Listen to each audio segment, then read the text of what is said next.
What's up guys, this is Alex here from 814 EDC, and today I have an unboxing video to do. So this box is coming from BladeHQ. I got two knives from the website. I had a gift card for my birthday I had received, and I was just kind of waiting. I didn't really have anything specific that I wanted to get from BladeHQ because half of my knife list are made up of knives that you can't get from BladeHQ. So I was kind of waiting to see, if something popped up that I wanted. And I saw an Instagram ad for one of these knives that they had posted. It was an updated model of something that had already been out, and I had liked the model when it was out, but this model with upgraded materials and stuff like that kind of drew me in even more. So I went on the website to look for it, and if you've ever been on BladeHQ, when you get on the website, there's like 5 or 6 like rotating ads that come of new arrivals and stuff like that, and it was like the second or third one that was like rotating through, and it was an ad of another knife that I had my eye on that is still in production, but it had upgraded materials as well. So that led me to getting both of these knives. If you've seen, obviously you're watching the video, from the thumbnail that what the two knives are, but so without further ado, with the unboxing knife, we got the ProTech Malibu, on loan from Lefty EDC. Been loving this thing. It's super fun, super smooth, and easy to fidget with. The review for this, the Microtech UTX-85 Bounty Hunter and the Spyderco Bombshell, aka the Danger Pickle, I need to do those reviews later this week, so be on the lookout for those. Very positive remarks for all of them. This boy.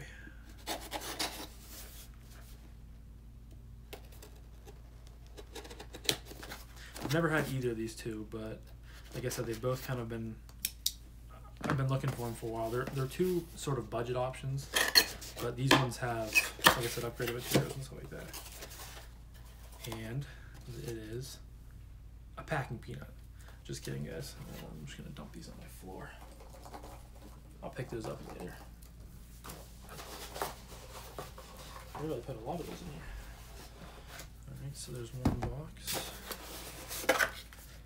I actually keep these packing peanuts because when I ship other knives out, or sell them, or trade, or loan, packing peanuts are pretty good. I think Jake from Beauty to Gear talked about that. So, okay, we'll go with the knife that I originally went on the website for that drew me to both of these. So it's a Boker Plus box.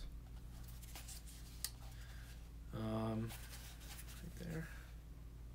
So this is the Boker Burnley Kihon Auto. It's in the Desert Warrior pattern, which I'm pretty excited for. And I know the two upgraded materials that they had. Ooh, it's a little bigger than I thought. It's a good size though. Okay, so here's the knife. Like I said, it's in this Desert Warrior pattern, so it has like the OD green forest scales. I just flipped off the camera, I'm sorry. And then it has this, I haven't opened it yet, but like a bronze blade, which I thought was a cool colorway because you don't see that very often, and I didn't have any knives like that. But one of the upgraded materials was, before the knife had an AUS 8 blade, this now has D2, which I'm a big D2 fan, and it had, the pot clip wasn't that nice on it, it was just like a normal pot clip, but they changed it to this lube over style deep carry wire pot clip that goes pretty close to the end of the knife. So I thought, same price point, this comes in at 50 bucks. I thought for not moving the needle at all for pricing, for getting two pretty substantial upgrades, I thought that was a pretty good deal. I've also seen from videos that autos are pretty stiff right out of the box and pretty hard to fire. Not hard to fire, but they kind of are gritty. So I don't really know what to expect with this. The only other automatic I've had was the Boker Strike, the Mini Strike, I think. But it was so small. I wasn't a huge fan of that knife. I sold it pretty shortly after getting it. I wasn't a huge fan of it, but this is more of my size, so we're just gonna get into it. Oh, okay, that wasn't terrible. That's actually pretty snappy. Like I said, I don't really know what to expect because I've never handled like a Microtech OTS or a Microtech automatic or like a ProTech or something like that. But from what I've heard from the price, or for the price, these are pretty good. So you have like a Bliss blade kind of like swoops up. I don't know. It kind of be like a drop point, but it's like a model. I don't know. I think it's a drop point. But I think the Kihon is like Japanese inspired, so that's where you get this kind of like swooping up blade. It's nice though. So you can see there it says D2. And this is a Burnley design, which I've always kind of liked Burnley's designs, but this is my first one I think I've had of him. I know he does a lot with like CRKT and stuff like that and whatnot, but I think this is my first one. So there's only a little bit of jimping on this knife, and that's up here on the spine. Let's catch the light there. And then these are just aluminum handles, but they have like this nice like textured pattern in it, in the like 3 slots here. The actuator, the button, has this real nice like knurling on it. I don't know if there we go.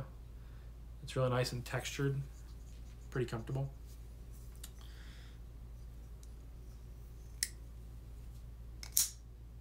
It actually fires pretty hard. I've seen other videos where these had like an upgraded spring in it that makes it hit and fire harder. But yeah, that fires pretty good.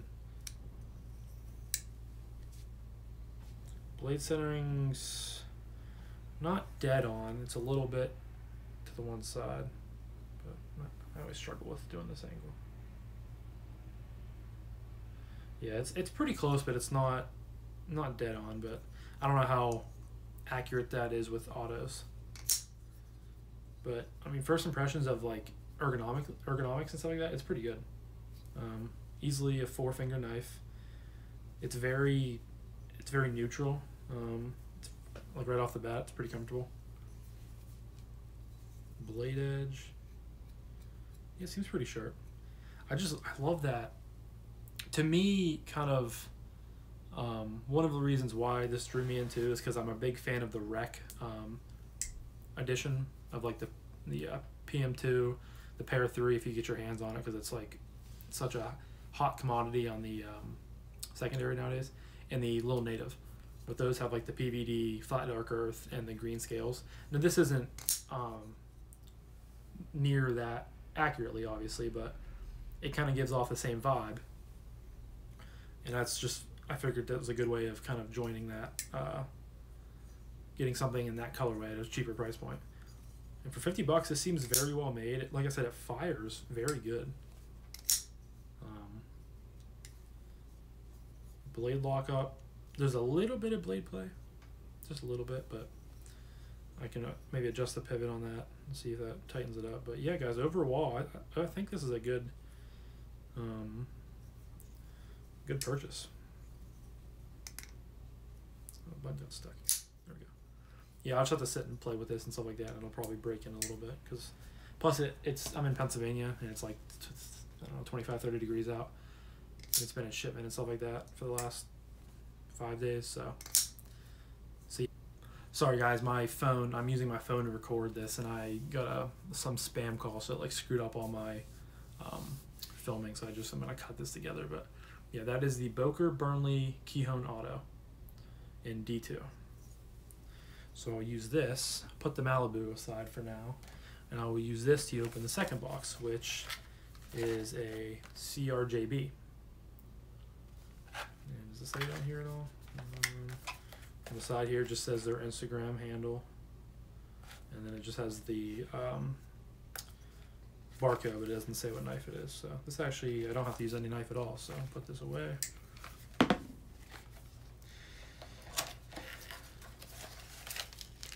so this is my first knife in this colorway.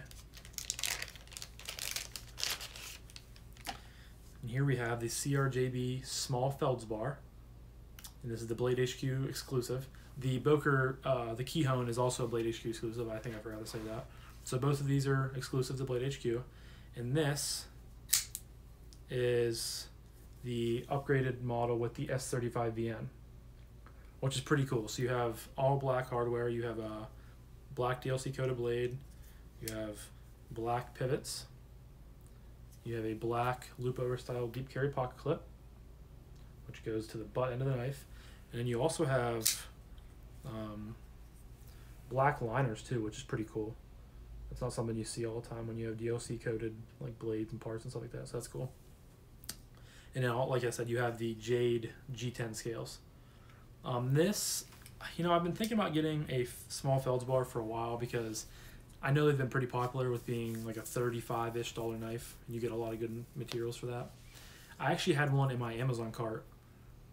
I think it was like, I don't know, like a week before I saw that they came out with this. I just had like contemplated buying it like every day, but I would get busy doing something, or I would just say, no, wait, you never know. Like, so it's kind of cool that I waited, because the one I was going to get was just the D2 edition, which there's nothing wrong with D2. Like I said, I love D2, as in, like, that knife is D2 that I just got. So, but this, for the price point, I think was $75 for both the large and the small, which I think is a good price for S35VN and like a cool edition like this. And I've heard from other videos and reviewers that this is a really snappy action to it, which I can attest to right off the bat. Action closing is pretty good. It's pretty drop. I mean, you can get it to fall on my thumb and then shake it closed, but it's honestly a little smaller than I had predicted. I know it is a small Feldspar, obviously, but I like how small it is. I'm a kind of a bigger guy. I'm like 6'4", like just a bigger dude. And for some reason, I prefer smaller knives over bigger knives. I don't know why that is, but I just always have. And right off the bat, this, I can just barely fit 4 fingers on there, but it's pretty comfortable. There's no jimping at all on this knife, which I kind of like on a smaller knife, I guess. I mean, there's no jimping up top. The liner lock, it has, I don't know if you guys can pick this up on camera, but it has like this nice contouring to it. So it's like almost like a flat area that you can put your thumb on and drop it closed. But yeah, that's nice. I knew I'd like one of these. It took me a little while to get it. Middle finger flick. Oh, good.